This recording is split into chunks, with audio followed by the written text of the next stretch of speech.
Welcome to another sports and mental health conversation with the Youth Sports Mental Health and Wellness Alliance. I am Will Driscoll, co-chair of the Alliance and also the executive director for the Virginia Sports Hall of Fame. And the Hall, in partnership with the Children's Hospital of the King's Daughters and countless other stakeholders in youth and collegiate athletics, helped create this alliance to focus on mental health in sports. The Alliance aims to decrease the stigma around mental health and wellness and also provide resources to help create positive sports experiences. Joining us for today's sports and mental health conversation to give their perspective and insight on this important topic is Pete Allen. Pete is the division head for athletics and special services for Norfolk Parks and Recreation. He is a Granby High School alum and a former University of Virginia wide receiver. He is passionate about this topic, and we're excited to hear more from him. So, Pete, thanks so much for joining us today. Thanks for having me. Really appreciate it. So we actually just had an event this past week where we had a panel discussion and we had some breakout sessions on this topic, and there was a great discussion. But we actually decided to do this because we realized that panel could have gone so long. There was so much information and so much more we could have talked about. So you may get a couple repeat questions here, but first and foremost, why is this topic of mental health in sports, the overall subject, important to you personally? Well, the truth is, I believe in sports, especially when it's dealing with the youth. And the truth of the matter is that while the game is the same, but the experience have changed. You know, baskets are still 10 feet, football field's still 100 yards. But, with social media, it's really changed because now kids are being recorded real time and it's being posted to millions of people. And they're being judged on that too. So that's a big difference. The world is different. They live in an environment where instant gratification, and the expectation of performing at a high level consistently is pushed towards them and promoted, and that's just not real life. And we have to be able to equip them with the tools to handle the environment in which they're playing in today. And it's not just the kids, it's the coaches, the parents. We have to do what we can to change the mindset and approach to youth sports. And I want to be a part of that conversation. So that's why I'm always ready to engage with anyone who wants to do it, something about it. Well, we appreciate the fact that you want to be engaged and you want to be a part of that conversation, but you did talk about differences. Now, you were a high school athlete and a collegiate athlete at the NCAA Division I level. How different is the approach now from when you were that athlete in the early to mid 90s? Yeah, it's totally different, man. Well, I would say this, it's the coaches care. I'm never going to question that. People who come out, volunteer coaches who decide to take time away from their families and come out and to coach youth sports. I appreciate them. I really do appreciate them. And the parents, a lot of them are parents who see a void in the community and they want to come out and help and make sure that the kids in the community can participate in youth sports. But when I was coming up, it wasn't a lot of attention on how you felt about things. It was my way or the highway. And, I grew up, my father was my youth coach, was one of my youth coaches. And, you can imagine that dynamic of having your father as a coach. And, he stressed the importance of, all of the, teamwork and persevering and, all the good stuff that sports that you hope to acquire by playing sports. But it wasn't a lot of attention on, how you feel about, the game or the loss or, what's going on in life. Of course, we had those conversations outside of, sports, but, on the field, it just wasn't that much attention towards it. I'll tell you a story, though. In 1992, I was a freshman straight out of Granby High School. And we were playing, I was at the University of Virginia. We were playing Clemson, national TV. We hadn't beaten Clemson in a long time. We're up 28-0. And they start coming back. So coach called called my play, ran a deep post, ran right past the safety. He never saw me coming. I ran right past him, man. Wide open, Will. And Oh man, Bobby Goodman threw the ball out, and I'm talking about I had my dance in mind and everything, man. And I dropped it. I Yeah. dropped it. National TV. And I couldn't imagine doing that now and having to deal with, social media and that, judging me on that. And of course the coach took me out of the Yeah. game. He took me out of the game. Coach Welsh had a quick hook. Yeah. Of course. We had a little conversation about it, but yeah. So I just couldn't imagine being in that position today, and having to deal with that. But this is the environment that we're in, so we have to make sure that Yeah. we give the kids and the tools needed.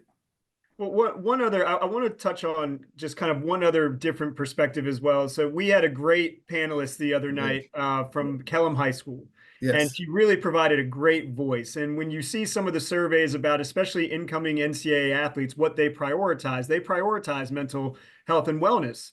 Yeah. What were you and your peers prioritizing back in the 90s? Like what's the difference between now and then? Well, it definitely wasn't mental health. It was, I can say that. But no, we wanted to achieve our goals. Yeah. Guys wanted to have an opportunity to go to the league. In a lot of cases, it was, you were the first generation going to college and you wanted to set the example for your family. You wanted to be whether you made it in sports or not, you still wanted to graduate and set yourself up for a good life. So those things were important. But yeah, we also wanted to enjoy college, and uh, it, and we did both. But now I would say we had to figure out life a little bit on our own too. You know what I mean? So if we had some assistance there, I think there are some guys that I played with that could have, done a little would have been a little easier on them. Let's just say that during that process. So yeah, I think it's good now that we're having a conversation and you know colleges, universities are putting some things in place to support the student athletes. That's actually a great segue. We talked about how resources are starting to be allocated, definitely at the professional level. Colleges and Yes, universities are definitely putting it into play. But let's talk about the local level. Parks and rec departments like the one you work for in Norfolk. yes, There's a lot of disadvantaged constituents that you have. How do we yes. make sure that we're taking care of those athletes and those coaches and the people who want to help when that resource might not be there? How can we continue to provide that support collectively? So I think it's important that we partner with folks like yourself and the commission. I think it's important that when we have our so we have preseason meetings Mhm. for all of our youth volunteer coaches. We need to have mental health professionals there, so that they can start that conversation and answer any questions that they have for our coaches, just to give them an understanding so they can identify some of the symptoms, whether it's depression or anxiety and things like that, that they can say, hey, look, here's a number that you can call to talk with the parents and make sure that they have their information, they can reach out and get some support. But I think that's the number one thing, is to make sure we get some mental health professionals into our coaches meetings. Next, I would say, we need to have you guys come out, and I'm saying you guys. I feel like I'm a part of the commission too. Yeah, We need to, 100%. we need to be at our games, because one thing about our games, especially our outdoor sports, which is great, and it's not just us; it's a lot of youth Yeah. leagues as well. Is that they're all in one location. So you can really come out and have an opportunity to, be in contact with, 500 families, So, you have this material out there and you can share this with all of them and give them something they can take away, cups, coaches' whistles, or, stress balls, whatever it is, has that contact information up there. So somebody can take home with them and remember that, just in case, they recognize something, have the one pagers where they have a little information there, with some contact information. These are all things we talk about, Yeah. in our meetings, but to have that on site, something they can take with them, I think is key. Um, and that's what we're looking forward to doing in our leagues, just to make sure that we equip, like you said, the coaches, parents, um, and volunteers. The other thing too, man, is we have to continue to encourage the relationship between the coach and the player, because a lot of times that coach, especially in our communities that we're serving, the coach is not just, you know, Coach Pete. You know what I mean? He may serve as he may be a father figure. He may be an uncle figure. You know what I mean? Like he plays so many roles. He or she, they play so many roles, and that it's important that we encourage that relationship and create some opportunities, whether it's coming out to practices and just having some type of game day, or it's not about football or basketball, Yeah. but we can just have a workshop to where we just work on the relationship there, because we want to provide a safe space for the kids. We want them to feel comfortable going to the coaches or parents, what I'm saying, or the parents coming to the coaches, or, just being able to keep that an open door policy to where people can discuss these things and not feel a certain kind of way, so we can attack the problem. And you're never going to be able to resolve or solve something if it's not discussed. Yeah. We have to put it out there. You can't find a solution if you don't know what if you don't Yeah, of identify a course. problem. Yeah. Are you hearing your athletes and your coaches and your parents? Is there a want? Like, are they willing at this point to kind of listen and engage in this conversation? Yeah, of course, of course. Now, I would say this: there's some challenges there too, though. Will, Yeah. you look at it. Kind of reminds me of when we were, the concussion deal was going on, and we had to make sure that we were following the heads up protocol, and it changed tackling techniques. And we have coaches, man. They've been coaching for 20 years. They won 10 rec league championships. These guys are professionals. And I say it, I'm jokingly, but at the same time, I know a lot of these guys, and I know how much they care. I know how great they are at coaching and working with our youth in our city. But at the same time, including myself, we have some old habits, and as times change, we have to adjust. So yeah, there's some challenge here as far as, especially with accountability and responsibility. There's a fine line that you have to be able to ride, as far as holding players accountable, but at the same time being able to be mindful of mental health concerns. So we have to be able to continue to support them and help them figure that out. All of us do, because one of the benefits of playing sports is being learning to be responsible and accountable. Mhm. So that there's a fine line that we have to work out, and I'd rather err on the side of supporting the child, that may be going through something, than to be in a situation where you're trying to reinforce accountability. I think you hit the nail on the head there, that it's really about focusing on all of the benefits of sports participation. Whether or not you Yes. make a dollar through a scholarship or playing professionally, that participation has to be linked to a positive experience. Yes. And it's making sure that we as the adults, we as the organizations, continue to put the athlete's needs first. As a former athlete, and now in the role that you're in with Norfolk Parks and Rec, what encourages you the most? We've talked about the challenges, but what also encourages you the most about where we are right now and where we still have to go, where we can go, I should say? Well, man, listen, I'm excited. I'm encouraged. All of that above. Listen, these kids are amazing, man. Mhm. Like, we didn't have all of the training and all of the stuff that these kids have. And man, listen, they're doing things at a younger age that we weren't doing. So you can you can go to a game, man, and I'm not a big fan of passing the ball all in football all the time. I'm old school, like, yeah, running back for a Even as reason. a wide receiver.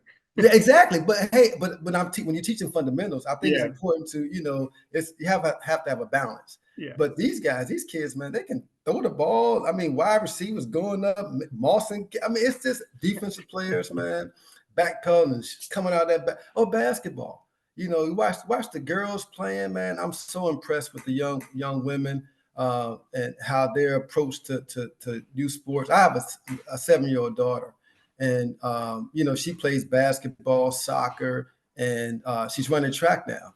And this is her first year running track. So she was all excited about running track until we had the first practice.